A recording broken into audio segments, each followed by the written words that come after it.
வணக்கம், எல்லாரும் எப்படி இருக்கீங்க? இன்னைக்கு ஹிருதய முத்ரா, ஹார்ட் முத்ராவை பற்றி பார்க்கலாம். இருதய முத்திரை எப்படி செய்யலாம் அப்படின்னு பார்க்குறதுக்கு முன்னாடி இது செய்கிறதால நமக்கு என்ன பலன்கள் கிடைக்கும்னு பார்க்கலாம். இது நம்ம அநாகத சக்கரத்தை பலப்படுத்தும்.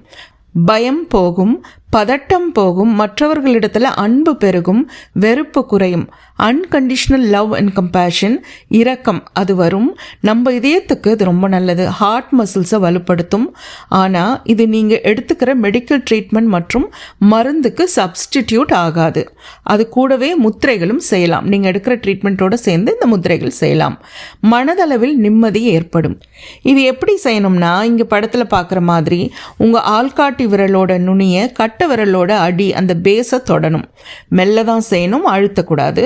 நடுவிரல், மோதிர விரல் இது இரண்டோட நுனியும் கட்ட விரலோட நுனியை தொடணும். சுண்டு விரல் நீட்டி வச்சுக்கலாம். அநாகதம் ஒரு காற்று சக்கரம். இந்த முத்திரை நமக்குள்ள இருக்கிற காற்றை சமநிலைப்படுத்தும். கட்டு விரல் நமக்குள்ள இருக்கிற தீயை குறிக்கும். கூடவே இந்த பிரபஞ்சத்தின் ஆற்றலையும் குறிக்கும். ஆள்காட்டி விரல் நமக்குள்ள இருக்கிற காற்றை குறிக்கும். கைகளை மடிமேல ரிலாக்ஸாக வச்சு கண்ணை மூடி மெல்ல மூச்சு இழுத்து விடுங்க. 10-15 நிமிடங்கள் செய்யலாம். நல்ல டீப் பிரெத்ஸ் இழுத்து விடுங்க.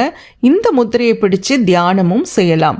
அது கூடவே அநாகத மந்திரம் அதையும் சொல்லி செய்யலாம். அநாகத மந்திரத்துக்கு நான் காணொலி செஞ்சுருக்கேன். லாங் வீடியோ ஷார்ட்ஸ் ரெண்டுமே இருக்குது. தியானம் செய்யும் பொழுது 20 நிமிஷம் குறைஞ்சது செஞ்சீங்கன்னா ரொம்ப நல்லது. உங்களுக்கு கேள்விகள் எதாக இருந்தால் சொல்லுங்கள்.